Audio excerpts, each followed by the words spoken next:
अस्सलाम वालेकुम, मैं हूं नाज़िश अयाज और एक बार फिर बहुत ही अच्छी सी इंफॉर्मेटिव सी वीडियो लेकर मैं आपके सामने हाजिर हूं। आपने ये रेस्क्यू के हवाले से मुतअद्दिद बार 1112, ईवी, चीपा या इस किस्म के मुख्तलिफ नाम सुने होंगे, लेकिन क्या कभी आपने बटरफ्लाई रेस्क्यूअर या कंजर्वेशनिस्ट का सोचा है, नाम सुना है? मुझे उम्मीद है कि बहुत ही कम लोग इस बारे में जानते होंगे। कराची में ख़ास तौर पे बटरफ्लाई को रेस्क्यू करने के लिए शीनी अब्दुल्ला काम कर रही हैं। ना सिर्फ बटरफ्लाई की कंजर्वेशन के लिए वो काम कर रही हैं, बल्कि मुतअद्दिद तालीमी प्रोजेक्ट के हवाले से भी वो मुंसलिक हैं। उनसे मिलते हैं आज और देखते हैं कि बटरफ्लाइज जो हैं हमारी ज़िंदगियों में कितनी तब्दीलियाँ या कितना अहम किरदार अदा करती हैं। आइए मेरे साथ।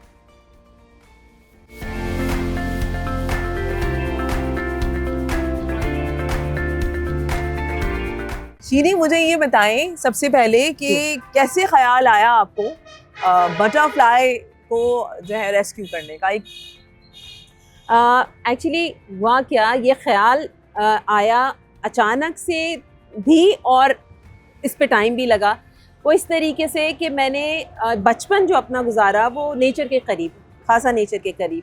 मेरे वालिद ने हमें बहुत नेचर करीब रखा था और उन्होंने हमें बहुत ये बटरफ्लाई की लाइफ साइकिल और ये सब दिखाई थी, और यही मैं चाह रही थी कि मैं अपने बेटे के साथ भी यही करूं। और उसको दिखाते हुए एक दफ़ा तो तितली रिलीज़ करके दिखा दी। जब उसने दोबारा मुझे कहा तो उस वक्त मुझे नहीं कैटरपिलर्स मिल रही थी, और फिर मैंने एक शाम मैंने डिसाइड किया चलो नर्सरी का रुख करते हैं, वहाँ तो मिल ही जाएंगे, पौधों का मुझे मालूम था। और इस तरीके से मैं नर्सरी का रुख किया। नर्सरी पे ढूंढते ढूंढते एक बंदे से बात हुई जिसको मेरी बात समझ आई, और मुझे मालूम हुआ, उसने फ़ौरन से कहा कि अच्छा बाजी वो तो कीड़े होते हैं, हम उन्हें मार देते हैं। तो उसकी बात आज तक मुझे गूज़ बम्स देती है। जब जब मैं ये दोहराती हूँ, हर दफ़ा मैंने इंटरव्यू में दोहराया और मुझे अभी भी गूज़ बम्स आते हैं। उसने इतनी आसानी से ये बात कह दी कि बाजी वो तो कीड़े होते हैं, हम उनको मार देते हैं। वहाँ से जब मैं निकली हूँ तो मैंने ये सोच लिया था कि जो मुझसे बन सकता है मैं वो करूँगी, और उसी पे आज तक काम कर रही हूँ। वहाँ से उस नर्सरी से मुझे ये बात आई कि ये दवा छिड़कना मना करना, इनको बात समझ नहीं आएगी। वो कहा भी, वो सारी भी चीज़ें की, लेकिन उनकी कन्वीनियंस ये थी कि वो दवा छिड़कें। और उस वक्त उसने मुझे बताया कि हर 15 दिन में वो दवा छिड़क देते हैं।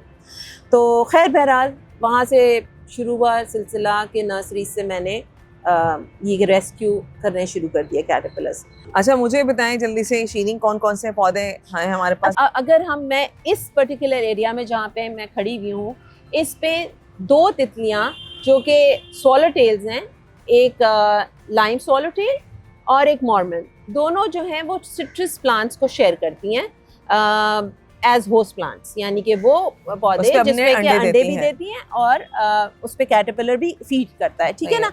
अब ये जिस तरह ये लेमन बेरी है, लेमन बेरी है, बहुत खारदार होता है, खूब सारे कांटे हैं इसके अंदर, ठीक है ना। इसके अंदर ये देती हैं अंडे, ठीक है, और इसमें फूल भी आते हैं। ये पाकिस्तानी लोकल है या ये लेमन बेरी जो है ये नहीं, ये हमारे पास आया है।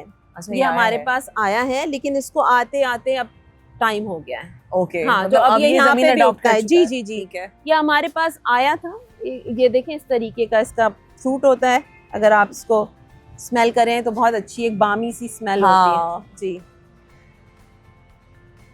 ये ट्रॉपिकल रीजन का ही है पौधा। अच्छा, इसके साथ हमारे पास ये वाले, ये तो सब जानते हैं, ये वाले ऑरेंजेस जो हैं हमारे पास, ये छोटे वाले हैं, ठीक है। इस पे भी वो अंडे दे रही हैं। ये वाला हमारा नींबू है, ये इस वैरायटी पे भी अंडे दे रही हैं। ये वाला है, इस पे भी अंडा दे रही हैं, ठीक है ना। ये सारे वो पैचेस हैं जिसमें 2 किस्म की जो तितलियां हैं, दोनों स्वॉलो टेल्स हैं, मॉर्मन और लाइम स्वॉलो टेल, वो इसके अंदर अंडे दे। अच्छा, ये बताया था तुमने मुझे कि ये नेक्टर के लिए ये स्पेशली, हाँ, ये लंटाना है और ये बहुत अच्छा नेक्टर प्रोवाइड करता है। अच्छा, ये अमूमन नजर आ जाता है कराची में, अमूमन नजर आ जाता है जी। अब लेकिन ये ना थोड़ा सा जैसे बोगनविला है, हाँ, ये ओवर पावर करता है दूसरे पौधों को भी, तो आपको थोड़ा सा इस बात का ख्याल करना चाहिए। प्लेन टाइगर्स है हमारे पास, जो अफ्रीकन मोनार्क है जो यहाँ पे मौजूद है, ऑरेंज वाली जो बटरफ्लाई जो उड़ रही होती है, ठीक है ना, वो हमारा अक का पौधा जो है उस पे वो उसका होस्ट प्लांट है। तो अक पे आप देखते हैं पर्पल कलर के फूल हैं, तो वो उस पे से नेक्टर भी ले रहे हैं और उसमें अंडे भी दे रहे हैं, लेकिन वो नेक्टर की सोर्स एक से ज़्यादा पौधे हैं जो नेक्टर प्रोवाइड कर रहे हैं, और जो होस्ट प्लांट्स हैं वो लिमिटेड होते हैं। कई सारी स्पीशीज़ होस्ट प्लांट शेयर करती हैं, जैसा कि मैंने आपको यहाँ पे अभी बताया कि 2 स्वॉलोटेल्स होस्ट प्लांट्स को शेयर कर रहे हैं। अच्छा, मुझे अब ये बताएं कि यहाँ पर आपके पास जो है वो बड़ी खूबसूरत आपने ये जार्स भी रखे हुए, जी। और थोड़ा सा इनकी डिटेल्स बताइए, बताएं कि आपने किस तरीके से रेस्क्यू किया है चीज़ों को। अच्छा, ये वाला आपको इसमें सारे स्टेजेस मिल दिखेंगे सिवाय एग के, ठीक है ना। ये बहुत ही छोटा है, ये आपको अच्छा इसमें नहीं दिख रहे हैं बाकायदा। हाँ, ये वाला थोड़ा बड़ा हुआ है इसमें, ये देखें, ये है ना, ये देखो कैटरपिलर, ये ना। हाँ है, बिल्कुल है, ये इस तरह का कैटरपिलर।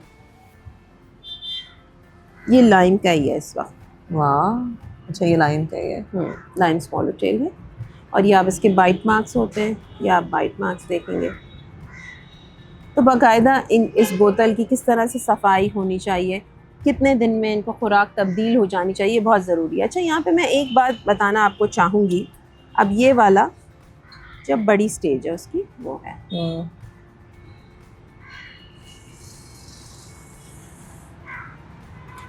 ये देखिए, हम ये कैटरपिलर है और ये थोड़ी सी बड़ी स्टेज में है, ये ग्रीन कैटरपिलर है। अच्छा, एक बहुत अच्छी बात है कि कैटरपिलर, ये जो तितली का अंडा है, तितली के अंडे से लेके और जब तक कि वो प्यूपा बन जाता है, ये सारी स्टेजेस में कोई भी वेस्ट नहीं है, किसी किस्म का भी वेस्ट नहीं है। जब वो अपने शेल में होता है, और कैटरपिलर जब हैच होता है वो पहले अपने शेल को खा लेता है, ठीक है ना। उसके बाद जब उसकी स्किन अपनी रिमूव कर रहा होता है एवरी टाइम, वो अपनी स्किन भी खुराक बना लेता है। जो उसका कैटरपिलर का पूप होता है, ये आपको दिखेगा इस तरीके का सर्कुलर राउंड, ये शायद मैं इसमें निकाल, हाँ ये है, ये देखें, ये एक बहुत बेहतरीन फर्टिलाइज़र है। और जब आखिर में ये फ्री हो जाती है तितली, तो उसका जो शेल पीछे रह जाता है वो भी मिट्टी का हिस्सा बन जाता है। तो throughout from egg to a butterfly किसी किस्म का कोई वेस्टेज नहीं है इसकी लाइफ में। तो ये हमको सीखने के लिए हमारे लिए कितना ज़रूरी है कि आप देखें, ये नेचुरल जितनी भी चीज़ें हैं, ये कचरा नहीं फैला रही है, कचरा सिर्फ इंसान फैला रहा है। इसमें बहुत सारे वो हैं। अच्छा, हम एक बोतल में बहुत सारी आइडियली नहीं रखते हैं, ठीक है। अब इनका टाइम आ रहा है कि इनकी बोतलों को शिफ्ट कर दिया जाएगा। ओके। ग्लास और टिन, ये दोनों ऐसे रिसाइकल्ड मटेरियल होते हैं जिनको कि बहुत लंबे अरसे तक रिसाइकल किया जा सकता है। इसी वजह से मैं अपने काम में प्लास्टिक का यूज़ नहीं करती हूँ, ग्लास और ये मेटल का यूज़ करती हूँ, ठीक है जी। उसके बाद आप अगर फर्दर इसकी स्टेजेस देखना चाहेंगे तो ये वाली स्टेज होती है जिसमें कि ये इसने अपने आप को कवर कर दिया है। जी, प्यूपा बन चुका है, और ये अभी बटरफ्लाई बनने के लिए तैयारी कर रहा है जी, वो भी है। अभी ये देखें, इसमें से इसका प्रिंट सारा दिख रहा है, अगर आप इसको हाँ पकड़ें जी, इसका मतलब है ये देखें, इसका हैच होने का बिल्कुल अभी हैच होने का वक्त है इसका, और मोस्ट प्रोबेबली कि एक आध दिन में जो है वो नहीं, एक आध दिन नहीं, अभी किसी वक्त घंटे के अंदर ये हैच भी हो सकती है। ओह माय गॉड, अच्छा, जबरदस्त। तो ये इस तरीके से आप जो है वो अपनी पूरी बटरफ्लाई को रेस्क्यू करती हैं। अच्छा, मुझे ये बताएं शीरी के एजुकेशनल प्रोग्राम से भी आप जिस तरीके से आपने तस्करा किया, आप कनेक्ट हैं, और बच्चों को किस तरीके से रिलेट करती हैं और किस तरीके से ट्रेन करती हैं कि वो बटरफ्लाई की रेस्क्यू के लिए काम करें और एनवायरनमेंट की जो बेहतरी उसमें आगे बढ़ें। अच्छा, बच्चों के साथ काम करना मैंने इसलिए शुरू किया कि बच्चे ये चीज़, जो ये कॉन्सेप्ट है, अवेयरनेस है, इसको ना सीप इन होना चाहिए जनरेशन्स में। तो मेरा सबसे बेहतरीन ऑडियंस मेरा बच्चा, जो क्लब के बच्चे रहे हैं या जहाँ भी कहीं मैंने अवेयरनेस, मैंने सिर्फ बच्चों को नहीं दी, बड़ों को भी दी है। लेकिन बच्चे ये जब काम करते हैं तो वो उनके अंदर जो एक इंथुजियाज़म होता है, और वो ये काम को लेके, वही बच्चे जब बड़े होंगे तो they are going to be better parents. वो एक वालिदैन के तौर पे अपने बच्चों को भी सिखाएंगे। तो ये एक जो था ना, इसमें मुझे बच्चों को इन्वॉल्व करना बहुत ज़रूरी था और बड़ा अच्छा रिजल्ट रहा है बच्चों के साथ, क्योंकि मैं ये काम डेली बेसिस पे भी करती हूँ ना। और ये काम ऐसा है कि बहुत सारे लोग मुझसे कहते हैं कि शीरीन, जब हमने तितली रिलीज़ की तो हमें इतनी खुशी हुई और इतना एक्साइटमेंट उनके अंदर था। लेकिन मैं आपको एक बात बताऊँ नाजिश, आज भी जब बटरफ्लाई हैच होती है तो मैं वो नहीं होता कि डेली का काम है या अभी तो की थी, ऐसा नहीं है। मुझे उतनी ही मैं खुशी मिलती है, उतना ही मैं इसको एंजॉय करती हूँ, ठीक है ना।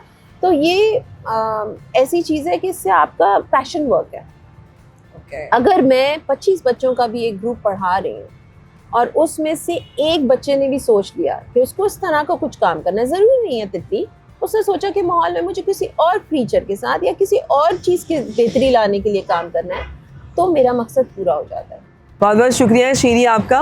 और शीनी से मिलके जो है मुझे एक चीज़ बहुत अच्छी समझ में आई कि आप खुद अच्छा काम कर रहे हैं, इट्स गुड फॉर यू। लेकिन अगर आप मुस्तकबिल के सफ़ीर यानी जो हमारे बच्चे हैं, हमारे आने वाली जनरेशन है, उसको भी एजुकेट करते हैं, तो आप अपना आने वाला कल बेहतर बनाने की तरफ कदम बढ़ा रहे होते हैं। जिस तरीके से शीनी खुद तो एक अच्छा काम कर ही रही हैं, बटरफ्लाई रेस्क्यू करना, बटरफ्लाई कैटरपिलर्स को रेस्क्यू करना, ये बहुत ही एक आपको दिखने में लगता है कि छोटा सा चेंज है, लेकिन यकीन करें ये हमारे माहौल में बहुत बड़ा एक चेंज है।